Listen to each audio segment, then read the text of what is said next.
From the beautiful and historic campus of Heritage International Ministries in Fort Mill, South Carolina, home of Morning Star Fellowship Church, Heritage International Conference Center, and Morning Star University, we bring you Prophetic Perspectives on Current Events with Rick Joyner.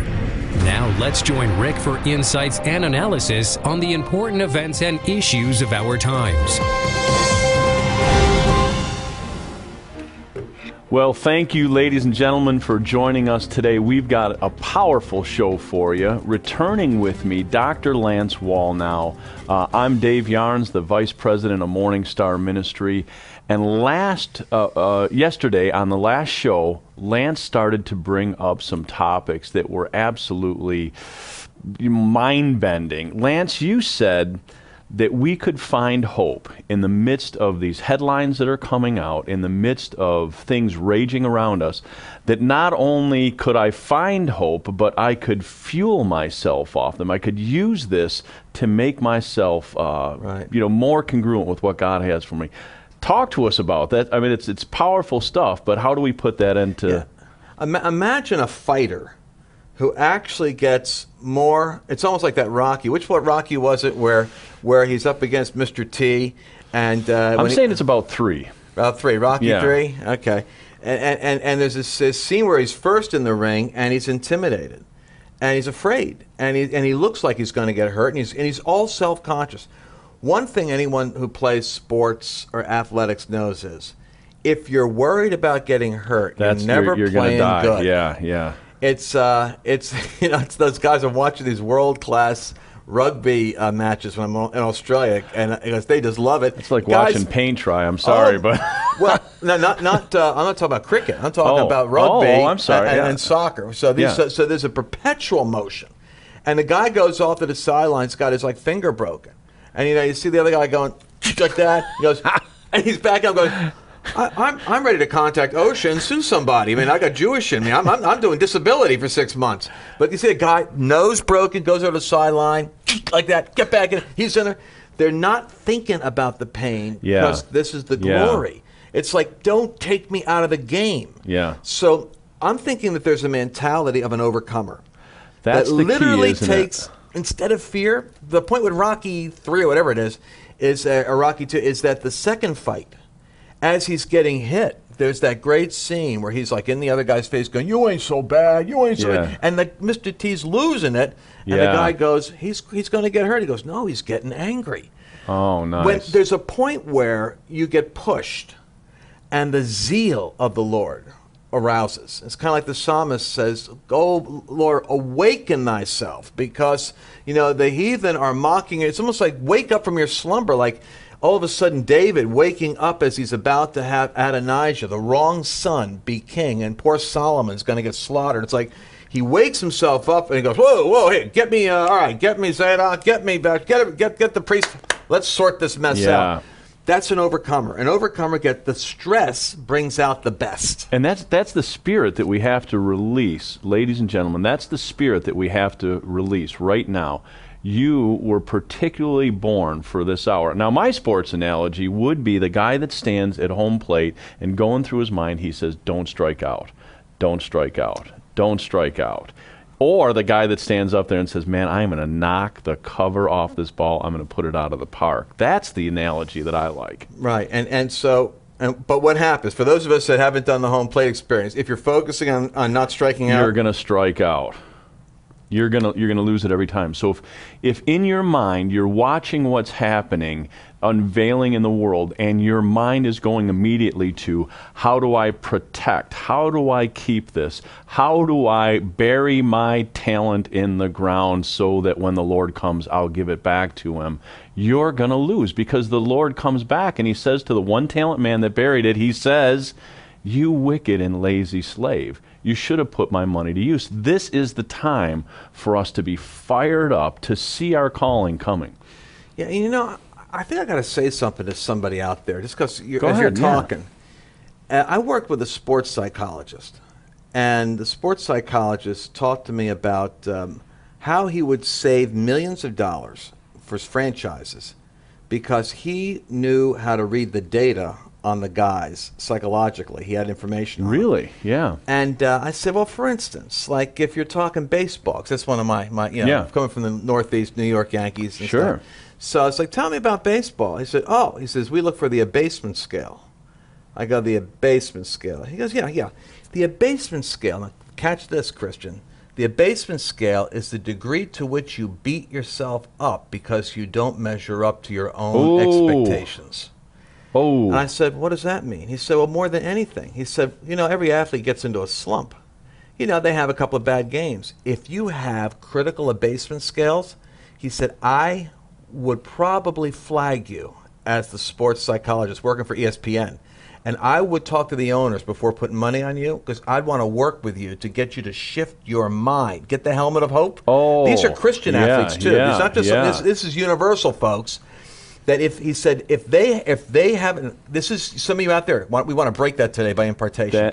If you have a tendency to beat yourself up for missing the will of God, not doing what you're supposed to do, not being spiritual enough, not measuring up, always trying to catch up, if that's you, trust me, there's no aspect of humility in that position that secretly you could say, but the Lord knows, at least I'm, humble and contrite. Because that's actually not humble, that's weak. Yeah. Because once you get in a slump as an athlete, you can't come out if you're stuck with the abasement scale. So what these sports psychologists told me is, it's all based on self-talk.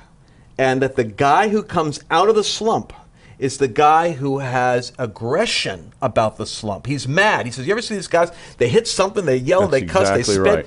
The person who is beating himself up doesn't manifest anything because in their head, they're hitting themselves. We have to stop right there, but we're going to come back right after this commercial. You don't want to miss it.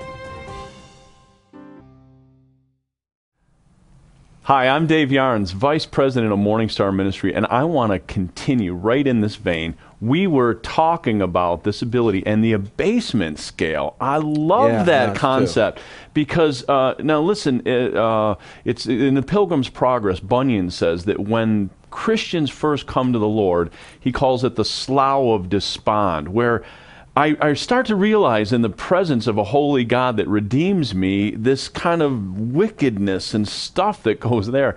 But you can't stay there. There is a kingdom to build. There's a destiny for you. You've got to see yourself redeemed. You've got to see yourself primed for the occasion. So just talk to me a little bit more about that abasement scale. So the sports psychologists are weeding people out based on their ability. Now, in my mind, I'm thinking, if I'm in no other sport like baseball, I think, because if you get in a slump, the mental state of that and turning it back around, that's what we're talking about as we face the economy, as we face what's coming down the road, getting that abasement broken off. That is brilliant. Yeah, having the helmet of hope. I guess that's why they give you the doctor in there, right? That's right. Yeah, that's right, because we do a little of it all.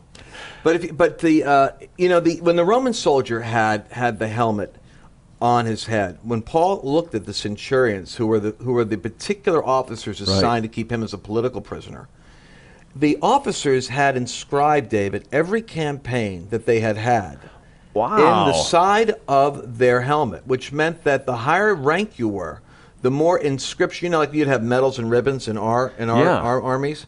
Well, they had inscriptions, so they would have the battle of this, the battle of that, so that it was inscribed. So when you got the centurion helmet, it was, and what's beautiful about this is the metaphor's perfect.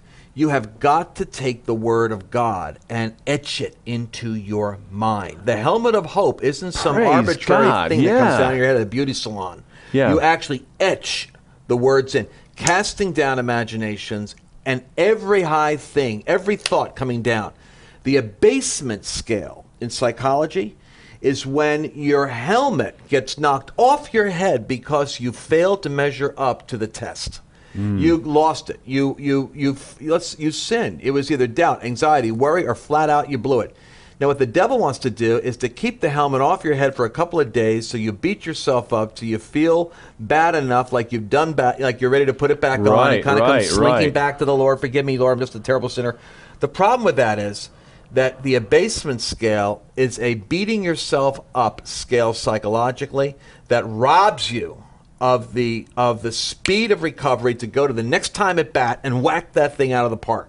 Now, I wasn't going to talk about this, but this is what we can do because we're on television, we're watching. This is a true personal note for me. I went through a tough time several years back where businesses were sliding, and just in my mind I was saying, Lord, where are you? And I sat with Dr. Lance Wallnau. We took some coffee together, and he told me about changing the story to an empowering story. Lance, that affected my life. Oh, wow. Because in what had happened is that, the 12 spies that went out and spied out the land, they came back and they were technically accurate.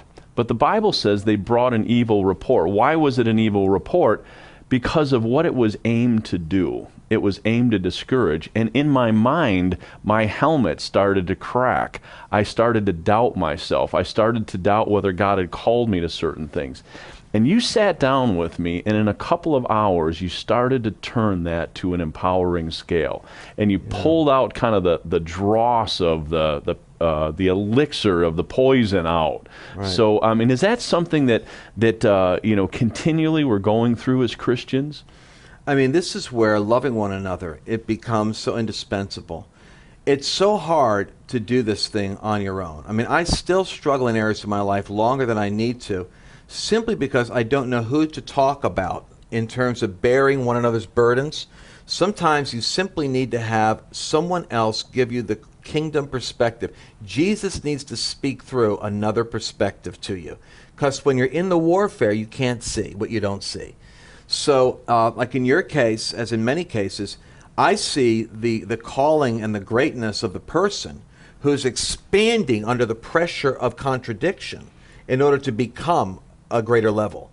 And we mistake the fact that we have to expand with the fact that we're not ready yet. Yeah. But the truth is, David said this, "Thou hast enlarged me in my distress."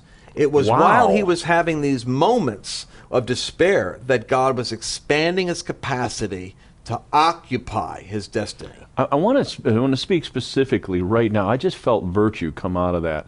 That could be you right now. You're feeling that distress because God is expanding you and getting a hold of this, changing your mindset, getting a hold of this hope-filled view is absolutely essential. It's critical to this time. And I just, part of my heart, I feel, especially during the programs, this kind of pastoral heart coming out and just, sensing where people are at. And I just want to again say, Lord is with you. God is with you. He loves you. He's taking you through this time. And we're going to come back and we're going to look at some of these essential points that Dr. Lance Wallnau is bringing. We'll be right back.